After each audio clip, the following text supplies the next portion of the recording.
नमस्कार, मैं हूं अंकुश शर्मा और प्रादेशिक खबरों में आप सभी का स्वागत है। रुक करते हैं प्रदेश भर की कुछ बड़ी खबरों का। ड्यूटी पर गए सैनिक की पत्नी और नाबालिग बेटे को दबंगों ने कस्सी मारकर घायल कर दिया। गंभीर हालत में मां और बेटे को चंडी मंदिर के कमांड अस्पताल भेजा गया। पुलिस ने मामला दर्ज करके तफ्तीश शुरू कर दी है और आरोपी अभी पुलिस की गिरफ्त से बाहर है।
मेरा नाम शिवचरण है जी। मैं आर्मी में सेवारत हूँ और मेरी मिसेज से और मेरे लड़के से पीछे मारपीट करी है इस मिट्टी के ऊपर। और लड़का मेरा 2 दिन आईसीयू में रहा है, अभी भी हॉस्पिटल में है और फैमिली भी हॉस्पिटल में है। ज़बरदस्ती ऋषिपाल और पिंकू और रामसेन नाम के आदमी ने ज़बरदस्ती मेरी मिसेज को पकड़ने के साथ में उसका पैर काट दिया है। 2 जगह से लड़के का सर फाड़ दिया है, जिसका ब्रेन का ऑपरेशन हुआ है, जो कि अपनी होश व हवास में नहीं है। अभी भी आईसीयू चंडी मंदिर कमांड हॉस्पिटल में एडमिट है। पुलिस ने मामला दर्ज किया है जी फॉर्मेलिटी के लिए, परंतु अभी तक कोई कार्रवाई नहीं हुई है, नहीं इन्होंने कोई गिरफ्तार किया है जी। ये जनाब ये 9 तारीख की बात है, 9 तारीख की FIR हुई है। मेरी अनुरोध है कि इनको जल्दी से जल्दी कार्रवाई की जाए और इनको अरेस्ट किया जाए ताकि ये किसी और पे हमला ना कर सके।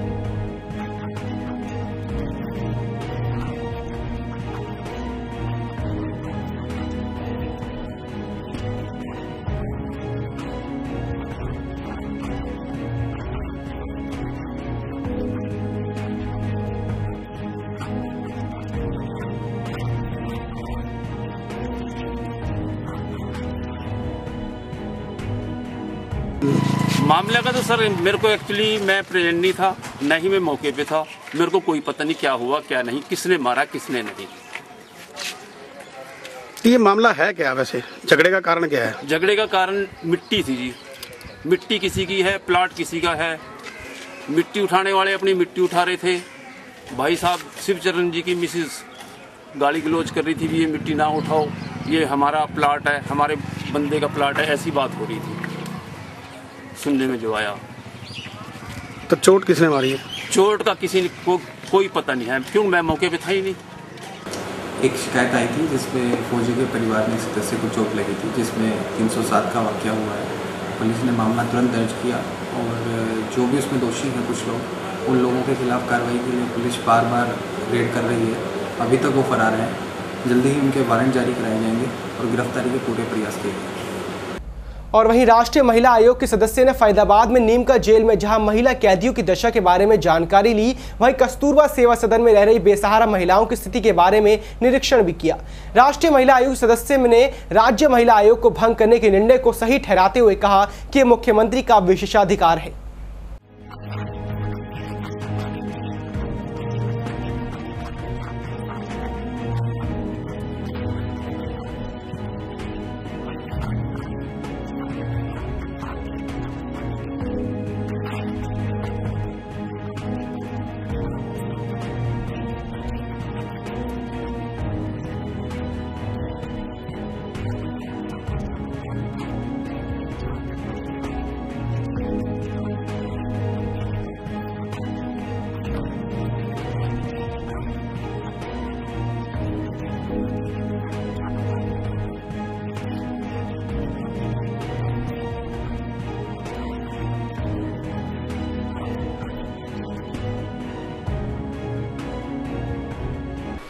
मुझे लगता है कि मैं काफ़ी कुछ कंट्रीब्यूशन कर पाऊँगी। दो जगह था, एक कस्तूरबा सेवा सदन और एक वो कस्तूरबा सेवा सदन में लोग बहुत कम है। मेरे ख्याल से यहाँ लोगों को पता ही नहीं है कि वो ऐसा है, खाली कमरे पड़े हैं। जितने भी लोग हैं वो काफ़ी निराश और वैसी ज़िंदगी जी रहे थे और उनको अपने राइट्स का भी नहीं पता, और जो सरकार से जो मिल रहा है वो तो मिल ही रहा है उनको, लेकिन आगे और अच्छा कैसे करना है उनको, अपने यहाँ से निकलना कैसे है। उनके बच्चे भी हैं तो कम से कम वो निकले तो वो खुद भी निकल जाएं बड़े, वो उनको पता नहीं है ये सब चीज़ें। तो कुछ बातें हुई वहाँ के एडमिनिस्ट्रेशन से भी और उनको भी सलाह और जो भी मैं कह सकती थी कहा, और आगे उनको क्या प्रोवाइड करना है वो मैं लेके जा रही हूँ। किस तरह की महिलाएं वहाँ पे आपने देखी? वो ज़्यादातर विडोज़ हैं और विडोज़ बच्चों के साथ हैं, बच्चे कईयों के बड़े हो गए, शादियाँ भी हो गई और वो still they are staying there. जिनके तो लड़के वो वहाँ लड़कियों को उनको ये नहीं पता कि लड़कियों के साथ भी वो रह सकती हैं महिलाएं, और वो लड़कियां अच्छा भी कर रही हैं तो फिर भी वो वहीं रह रही हैं और उनकी लाइफ में कुछ नया करने को नहीं है, कुछ नहीं उनको पता कि हम नया काम करें या कुछ काम। ज़्यादातर औरतें ऐसी थी जो काम कर सकती थी, एक दो को छोड़ के जो बूढ़ी थी, लेकिन वो काम नहीं कर रही हैं। आसपास का माहौल की गार्डन, इतनी ज़मीन है उसको गार्डन बना लें, किचन गार्डन बना लें, उनको ऐसा कुछ पता नहीं। तो इस तरह का कुछ हिदायतें आपने दी हैं? हाँ, पिछले जब से वो बना है जो वहाँ पे जो एडमिनिस्ट्रेशन में थी वो कह रही थी मैं 30 साल से आऊँ और ऐसी कोई विजिट ही नहीं हुई किसी महिला आयोग की या किसी ने देखा नहीं महिला आयोग से आगे। तो ये पहली विजिट थी? ये पहली विजिट थी एक महिला आयोग की उस प्रांगण में जहाँ की हमारा पहला कर्तव्य है कि हम ऐसा काम करें। मुझे भी हैरानगी हुई, लेकिन मैं ज़रूर जितना बन पड़ेगा आयोग की तरफ से काम करूँगी उनके लिए। फिर दूसरी विज़िट हम गए जेल में, जो सरप्राइजिंगली जो मैं उस विज़िट के बाद सोच रही थी जेल का क्या हाल होगा अगर, तो वो डिफरेंट थी, बिल्कुल अच्छे से साफ़ सुथरी रखी हुई थी, खाना पीना उनको ठीक से मिल रहा था। जो सुपरिटेंडेंट ऑफ जेल थे वो काफ़ी ह्यूमन टच था उनके अंदर, और महिलाएं उनसे डायरेक्ट मिल रही थी और बात कर पा रही थी, अपनी परेशानी बता रही थी। एक बूढ़ी महिला थी तो उसको स्पेशल दवाइयाँ और पनीर खिलाना या डाइट स्पेशल है वो भी मिल रही थी उसको। लोगों से मिलने का, जैसे जो बाहर से उनके रिश्तेदार आते हैं तो उनसे मिलने का बहुत अच्छा उन्होंने सिस्टम बनाया हुआ है, और जो भी जेल के नियमों के अंतर्गत रह के वो कर सकते हैं वो सब करा जा रहा है वहाँ पे। मंडल रेल प्रबंधक ने रेलगाड़ियों में छापा मारा और 205 लोग बिना टिकट यात्रा करते हुए पकड़े गए और 267 लोग रेलवे नियमों की उल्लंघना करते हुए और 3 को बिना बुकिंग सामान ले जाते टीम ने पकड़ा। कुल 475 यात्रियों से जुर्माने के तौर पर 2,38,000 रुपये वसूले गए।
चौबीस घंटे का एक ड्राइव चलाया था। ये 17 तारीख की 7 बजे सुबह शुरू हुआ था और 18 की सुबह 7 बजे तक चला, जिसमें 205 टिकटलेस ट्रैवल, 267 इरेगुलर पैसेंजर्स को पकड़ा और 3 लगेज की इरेगुलरिटीज़ पाई गई, जिसमें से टोटल जो रिकवरी हुई है 2,38,810 की हुई है। इसमें करीब हमारे 75 तो जो टिकट चेकिंग स्टाफ है वो वहाँ पे थे और 23 जो है आरपीएफ का स्टाफ था। अपील हम यही करेंगे कि जब भी कोई यात्री जाएं प्रॉपर टिकट लें और आराम से ट्रैवल करें और रेलवे की भी सहायता करें और अपना भी जो फ़ाइन वाइन होता है तो वो भी उससे भी दुविधा से बचें। हाँ बिल्कुल, हमारा प्लान है कि जितने हमारे मेजर स्टेशंस हैं इसी तरह से हम और बाकी के स्टेशंस पे भी करेंगे। और बिहार का चुनावी तापमान जैसे जैसे बढ़ता जा रहा है वैसे वैसे इस गर्मी में नेताओं की जुबान भी फिसलनी शुरू हो गई है। खासकर बिहार में नरेंद्र मोदी की घोषणा के बाद जैसे बौखला से गए हैं सब। उस समय हद हो गई जब राजद उपाध्यक्ष पूर्व केंद्रीय मंत्री रघुवंश प्रसाद सिंह ने कटिहार में चुनावी सभा को संबोधित करते हुए विधानसभा के कुर्सिला पहुंचे और एक प्रेस वार्ता को संबोधित करते हुए मोदी के पैकेज पर खूब चुटकी ली। क्या कुछ कहा उन्होंने, एक बार सुनाते हैं आपको। कोई सौगात उसमें नहीं है, कोई साबित करे एक छदाम का कोई सौगात। सब जुमला है। 15 लाख रुपया आ गया खाता में। ये जैसे वोट के समय में नहीं बोला, वोट के समय पहले कि 100 दिनों के अंदर विदेश से काला धन लाऊंगा, हर एक आदमी के खाता में 15 लाख पहुंचा दूंगा। लोग खोज रहा उसी तरह से ही जुमला है। 1.25 लाख करोड़ और यहाँ बिहार वाला कहता है 1.5 लाख करोड़, को कहता है 1,62,62 करोड़। मिथिला में इधर तो मिथिला भाषा ही लोग बुझते हैं, कहते हैं झूठ को कहते हैं फूस। की परसाई छी तो फूस तो तनी अहगर से तनी खूब पूरा से परस ले जाओ। झूठे जब कहना है तो अपन जोड़ जाड़ करके हिसाब लगा। उनका जो 4 रैलियां हुई है प्रधानमंत्री की, हम एक महारैली से उनका जवाब देंगे। 100 चोट सोनार के तो 1 चोट लोहार के। 2 बरिस से काम कैली हमरा ना दैया, काहे नहीं पैसा मिला जी? तो पैसा भारत सरकार से नहीं आया। ग्रामीण सड़क का काम बंद है कि नहीं बताए, भाजपा वाला बताए। ग्रामीण सड़क का काम बंद है कि नहीं? आइए पैकेज जो रूटीन बजट है, जो मंजूर सड़क है उसका पैसा मंजूर हुआ है, मंजूर होगा या काम होगा तो पैकेज हुआ। मंजूर और रूटीन काम से अलग से मिलेगा, वो ना पैकेज है। एक छदाम पैकेज नहीं है, धोखा है। और ये एक सब लोग जान जाएंगे कि भाई जो पुरानी सड़कें हैं, नेशनल हाईवे है, वो उसका पैसा मंजूर होगा, वो पैकेज हुआ। वो पहले से एक हाईवे हमको है, हमारा है कि 1 किलोमीटर हाईवे हमको दिया है। 72,000 किलोमीटर देश में नेशनल हाईवे है, हम 12वां हिस्सा हैं। 12 छक 72, 6,000 किलोमीटर हमको नेशनल हाईवे चाहिए। हमको अभी है करीब 3800 किलोमीटर, 2200 किलोमीटर हमको कम है। 2,500 किलोमीटर नेशनल हाईवे हमको। यमुनानगर शहर को साफ सुथरा बनाने के लिए भले ही कई प्रकार के जतन किए जा चुके हों, लेकिन शहर के अंदर आते ही लोगों को सामने गंदगी का सामना करना पड़ता है, क्योंकि अंबाला जगाधरी मार्ग पर लगा सॉलिड वेस्टेज प्लांट लंबे समय से खराब पड़ा है और उसी के चलते प्लांट के अंदर खड़े वाहनों को जाले तक लग गए हैं, लेकिन प्लांट की मशीनें चालू नहीं है और इसका लिहाजा अब गंदगी सड़क तक पहुंच गई है।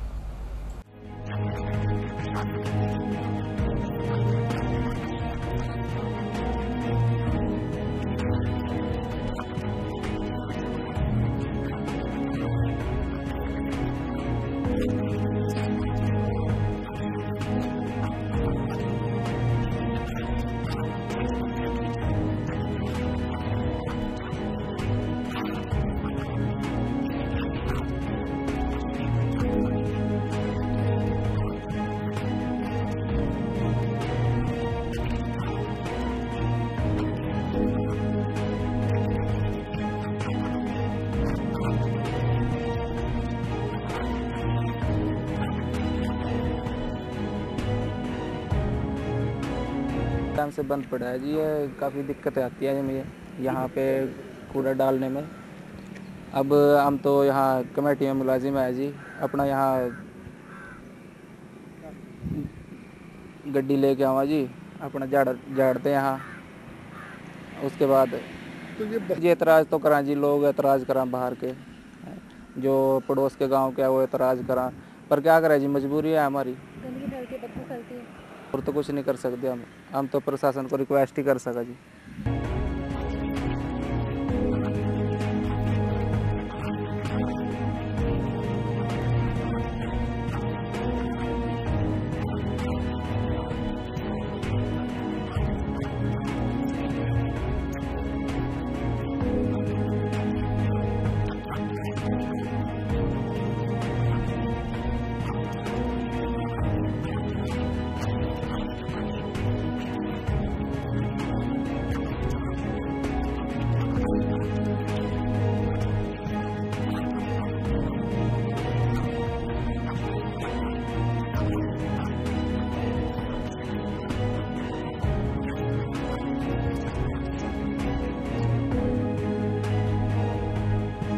जो कचरा प्रबंधन का जो कार्य है वो किसी भी काउंसिल कमेटी कॉरपोरेशन का सबसे महत्वपूर्ण काम होता है।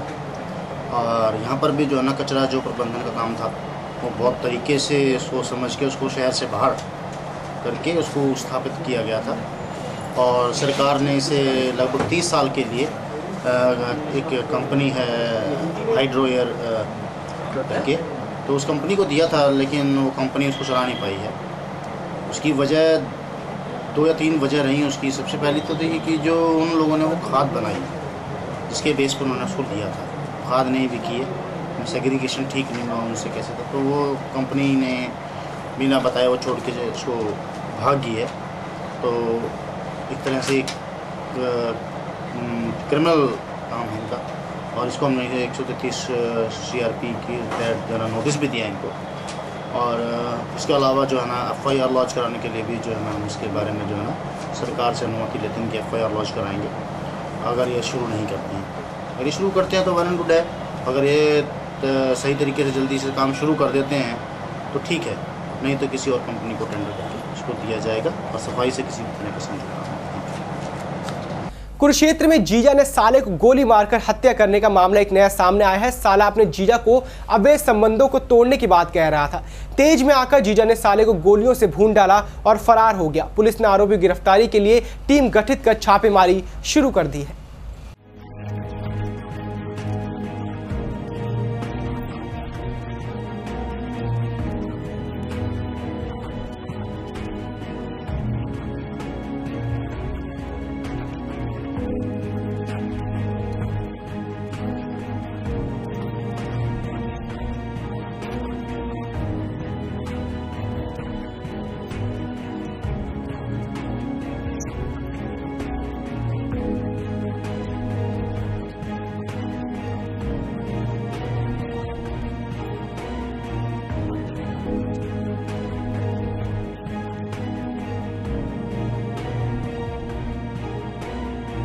ये लड़का मेरा जो डेथ हुई मेरा भतीजा था, इसकी बहन ब्याह रखी थी लखमड़ी, तो उसका जो बनोइया था दूसरी लड़की के साथ उसके वैसवंत थे, उन्होंने रख रहा था। तो ये समझाने की वास्ता गए थे भी तो ऐसे काम छोड़ दे, अपना घर बसा। तो समझाने दे माले दिन में इनकी बातचीत भी हुई होगी, फिर इनका कोई माले मुद्दा हल नहीं होया। रात को 8 बजे आया 2 जने माले लड़की रवा गड्डी में बैठे थे, अंदर दोनों गोलियां बरसाती गेट खोल दे। तो किसने कर जीजा लगता था इसका मारना? हाँ जीजा लगता। तो जो काम क्या करता है वो? खेती बाड़ी करा, वैसे तो क्या बता क्या काम करा। तो जो मरा है वो खेती बाड़ी करता। पुलिस को दे दिया? हाँ जी दे दी। सर जी उसने मेरे दूसरी लड़की रखी हुई थी 2 महीने से लगभग। हमें 2 महीने से पता है, पहले पता नहीं था इस बात के बारे में, और उससे अफेयर चल रहा उसका। हमने समझाया उसको पर वो मान नहीं रहा था सर जी। वो तो परसों रात 11 बजे के आसपास मेरा भाई उसको समझाने के लिए आया भी तो मान जा। 3-4 बजे के लगभग उससे बात की उस मोटर पे जाके, मैंने, मेरे भाई ने और मेरी सिस्टर ने, तो मान जा। उसने साफ जवाब दे दिया भी मैं 2 लड़कियां रखूँगा, भाई उसको मैं अपने पास ही रखूँगा और तेरे को रखूँगा। तो उसको समझाया, उसने हमारे पे रिवॉल्वर तान ली। से हमें कल शाम को करीब 8-8:15 बजे कंट्रोल रूम से फ़ोन आया कि गांव लखमड़ी में ऐसे गोली चल गई है। मेरे हस्बैंड ने, मलकीत कौर का फ़ोन था कि मेरे हस्बैंड ने मेरे भाई को गोली मार दी है। तो हम मौका पर पहुंचे, वहां पर उसको मौका से ले गए थे, गोली घायल व्यक्ति को वहां से ले गए थे। और जैसे ही वो हॉस्पिटल पहुंचे पर वहाँ रास्ते में उसकी जाते मौत हो गई। तो क्या कारण रहा सर इसका जो गोली वगैरह मारी गई? इसका कारण ये था, उसके हस्बैंड के, मलकीत कौर ने ये बताया कि उसके हस्बैंड के किसी के साथ प्रेम संबंध थे, जिसके चलते वो 2-3 महीने से ऐसे ही आल-टाल कर रहा था। कभी रात को बाहर रहता था, कहीं और रहता था, उसके पास नहीं, घर में नहीं आ रहा था। तो सर इसमें मामला वगैरह दर्ज किया गया? अब मामला दर्ज कर दिए गए। इसमें रात FIR लॉज हो गई है। उसके और उसकी प्रेमिका के अगेंस्ट, बलजिंदर कौर, दोनों के अगेंस्ट मामला दर्ज हो गया और जाँच जारी है। तो आरोपी गिरफ्तारी के लिए दबिश वगैरह? आरोपी की गिरफ्तारी के लिए टीमें गठित की गई हैं, जगह जगह पर छापामारी कर रहे हैं। जहाँ भी उसकी रिश्तेदारियाँ हैं, जहाँ भी बताया जा रहा है, जल्दी उसको गिरफ्तार करके हिरासत में लिया जाएगा। और हरियाणा स्वास्थ्य विभाग ने अंबाला में स्थित बिग बाजार में एक छापामारी की। एक मानी हुई निर्माता कंपनी के पैकेट दूध के सैंपल भरने के बाद छापा मारने आई स्वास्थ्य विभाग की टीम ने लीडर डॉक्टर A.K. शर्मा ने कहा कि सैंपल फेल होने पर दोषियों के खिलाफ कड़ी कार्रवाई की जाएगी।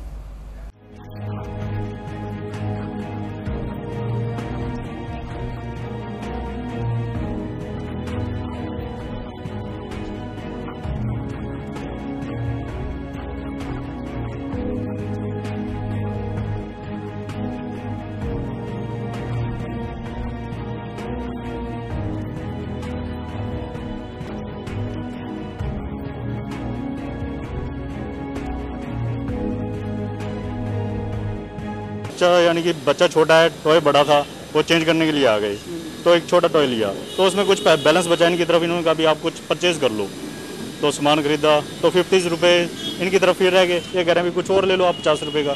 तो मिसेज ने पैकेट उठा लिए दो दूध के, अमूल मोती के। तो वो घर गए, घर जाके बच्चे को दूध देने के लिए पैकेट खोला ही था, बोतल थी, तो उसमें एक कीड़ा आ गया बोतल में।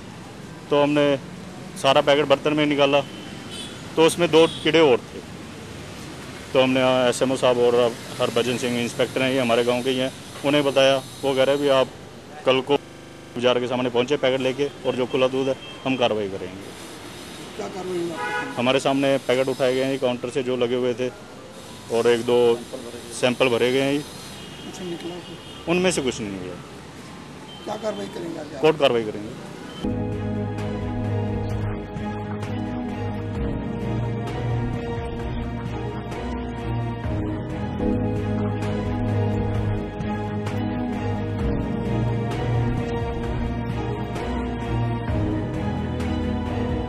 हमारे पास कंप्लेंट आई थी एक इवनिंग में कि अमूल के 2 पैकेट खरीदे थे हमने, अमूल मोती टोंड मिल्क के। तो उसमें से कस्टमर ने कहा था कि कुछ इंसेक्ट वगैरह निकले हैं एक में। दूसरा पैकेट उसके पास था, वो भी हमने खुलवा के देखा, उसमें तो नहीं मिला, लेकिन हमने सैंपल सीज कर लिए 2। एक अमूल मोती के उसी प्रोडक्ट के उसी डेट के हमें यहाँ पे बाई चांस मिल गए, जो कल कस्टमर लेके गया था। और एक फुल क्रीम मिल्क का टेट्रा पैक का सैंपल अमूल का हमने लेके अब इसको लेबोरेटरी में भेज देंगे। जैसे रिपोर्ट आएगी कार्रवाई की जाएगी। क्या उसमें निकला था? हमने जो पैकेट देखा खुलवाया कस्टमर के सामने यहाँ पे, उसमें तो कुछ निकला नहीं है। लेकिन कस्टमर ये कह रहा है कि हमने जब वो खोला उसमें इंसेक्ट थे, कीड़े थे। हाँ जी, उसमें कार्रवाई ये है कि जो दूसरा पैकेट था, 2 पैकेट लेके गया था कस्टमर, वो हमने खुलवाया है कस्टमर के सामने ही, उसमें नहीं मिला, छन्नी भी किया हमने। लेकिन उसी बैच के हमने सैंपल्स सीज कर लिए हैं आज, उसी दूध के उसी बैच के, वो लेबोरेटरी में भेज दिए। एज पर रिपोर्ट लेबोरेटरी की जो होगी उसके अनुसार कार्रवाई की जाएगी।